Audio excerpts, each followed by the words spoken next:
चलते हैं कि उनका पैसा बैंक में सुरक्षित रहता है, चाहे एफडी के फॉर्म में करे चाहे जैसे भी करे। लेकिन जब बैंक में ही डाका डाला जाएगा, जब बैंक में करप्शन किया जाएगा, 122 करोड़ का अमाउंट अगर हेरफेर किया जाता है तो सवाल खड़े होते हैं। हालांकि ये बात कार्रवाई की जा रही है और जांच का दायरा अगर बढ़ेगा तो और भी कई चेहरे ऐसे हैं जो निकल के सामने आएंगे पूरे घोटाले में।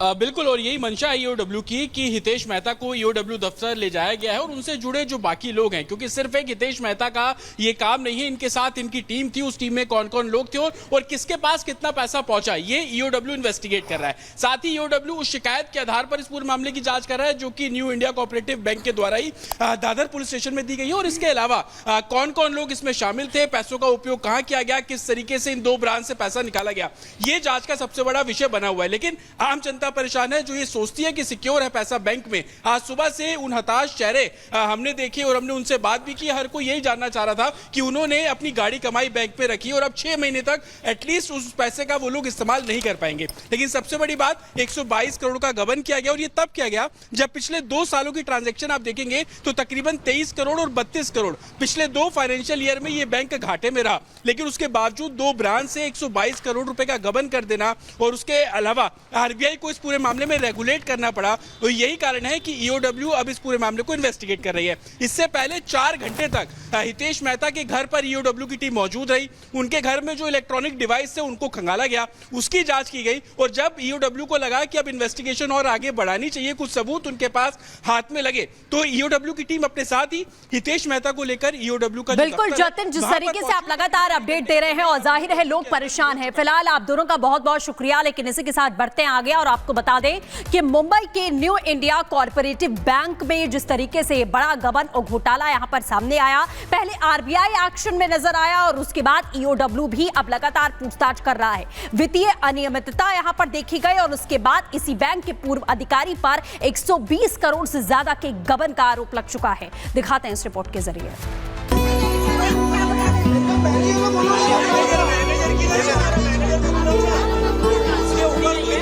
पैसा निकालने का है, ऐसा होगा तो गरीब लोग कहाँ पे जाएंगे? मालूम ही नहीं था ये बैंक का क्या होने वाला।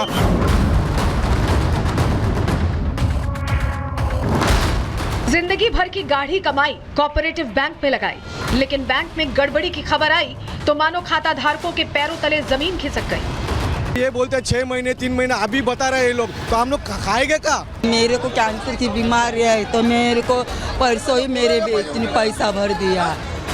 पाई पाई जोड़कर लोगों ने पैसा इकट्ठा किया था।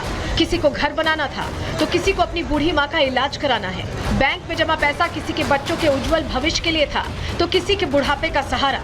लेकिन पैसा निकाल पाते, एफडी मैच्योर हो पाती, उससे पहले ही बैंक में खेल हो गया। आरबीआई का हथौड़ा बैंक पर चल गया। सुबह से लोगों का सिलसिला यहाँ पर पहुंचना शुरू हो गया। कुछ लोग अपने लॉकर्स को खाली करने के लिए पहुंचे, लेकिन सवाल भाई कि जिनके सेविंग अकाउंट, करंट अकाउंट है, उनका क्या होगा? 6 महीने के लिए बैन लगा दिया गया है। घर में राशन, बच्चों की फीस, ईएमआई कैसे जाएगी? सर, क्या बैंक में अकाउंट है आपका? कितनी परेशानी आप लोग? बहुत परेशानी है। बहुत गलत हुआ है। ये सही नहीं हुआ है।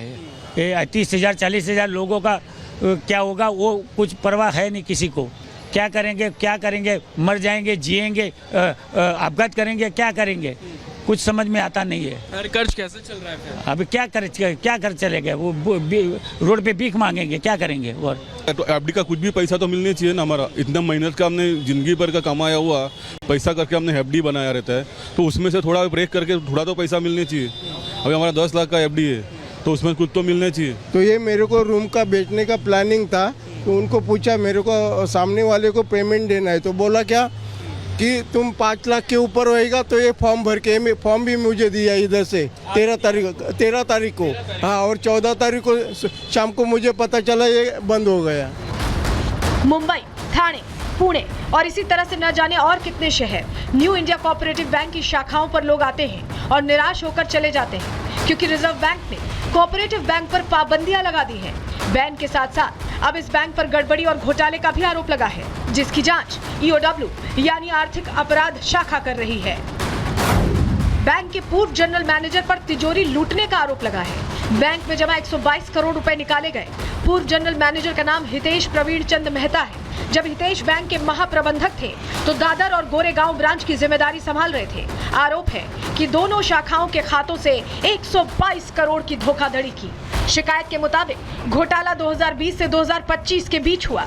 इसकी शिकायत मुंबई के दादर पुलिस स्टेशन में की गई। मामले में एफआईआर दर्ज है तो मुंबई पुलिस ईओडब्ल्यू को केस ट्रांसफर कर रही है। अब ईओडब्ल्यू इसकी जांच कर रही है। इसी ब्रांच और एक दादर में जो ब्रांच थी, इन दो ब्रांच से तकरीबन 122 करोड़ रुपए के घोटाले के आरोप अब लग रहे हैं और इन आरोपों को देखते हुए दादर पुलिस स्टेशन में एफआईआर दर्ज की गई है। और ये एफआईआर दर्ज की गई है इसी बैंक के जो चीफ अकाउंट ऑफिसर है उनकी शिकायत पर की गई है और शिकायत में बाकायदा हितेश का नाम लिखा गया है। बैंक पर आरबीआई की बेड़ियां लगी तो खाता धारक बेचैन हो उठे। हर ब्रांच के बाहर लंबी लंबी कतार दिखी, इस उम्मीद से कि वो पैसा निकाल पाएंगे। लेकिन रुपया निकलेगा कैसे? न्यू इंडिया कोऑपरेटिव बैंक पर पाबंदियां लग गई हैं और इसके पीछे का कारण है कि बैंक की आर्थिक स्थिति ठीक नहीं है। पिछले 2 साल से बैंक को भारी घाटा हो रहा था, इसलिए अगले 6 महीने तक बैंक पर बैन लगा दिया गया, जिसके तहत बैंक कोई लेन देन नहीं कर सकेगा। आरबीआई ने ग्राहकों के हितों की रक्षा के लिए कदम उठाया है जिससे बैंक का पैसा ना डूबे। आरबीआई ने 13 फरवरी 2025 से आदेश लागू किया और अभी बैंक में कुल 2436 करोड़ रुपए जमा है। शादी का बात चलाने का था, अभी इधर 1 रुपए भी नहीं मिलेगा तो क्या करेंगे? शादी के लिए खड़ी हो जाएगी तो कहाँ से लाएंगे पैसे हम लोग? हम लोग पैनिक हो रहे हैं, हम लोग के पैसे हटके हुए। वो लोग एटीट्यूड में बात कर, उनके पास कोई जवाब ही नहीं है। मेरे पैसे हटके हुए, मेरी माँ हॉस्पिटल में, मैं क्या उसको मरने दूं? मेरा अकाउंट सीज कर दिया है, मतलब सब बंद हो गया है। एफडी बंद, मेरा एफडी है उस बैंक में, बैलेंस है सब ब्लॉक कर दिया। मैं मम्मी को उठा के लॉकर ऑपरेट करना, लॉकर उठा के लेने को आया हूँ मैं। बैंक का साफ तौर पर कहना है कि तकरीबन 6 महीने का अब इंतजार करना होगा। आरबीआई ने जो प्रतिबंध लगाया है उस प्रतिबंध के चलते 6 महीने तक इस बैंक की सिचुएशन का ऑडिट किया जाएगा और 6 महीने बाद जब रिव्यू किया जाएगा और आरबीआई को लगेगा कि अब बैंक सुचारू रूप से चलने के लिए तैयार है तो फिर से इस बैंक को एक तरीके से ओपन कर दिया जाएगा। लेकिन 6 महीने का बैन आरबीआई ने लगा दिया। रिजर्व बैंक ने बैंक के लाइसेंस को रद्द नहीं किया है, सिर्फ सख्त प्रतिबंध लगाए हैं। ऐसे में साफ है कि बैंक बंद नहीं हुआ है। लेकिन अगर बैंक की स्थिति खराब होती है तो आरबीआई लाइसेंस भी रद्द करने का अधिकार रखती है। Bureau report, Republic Bharat.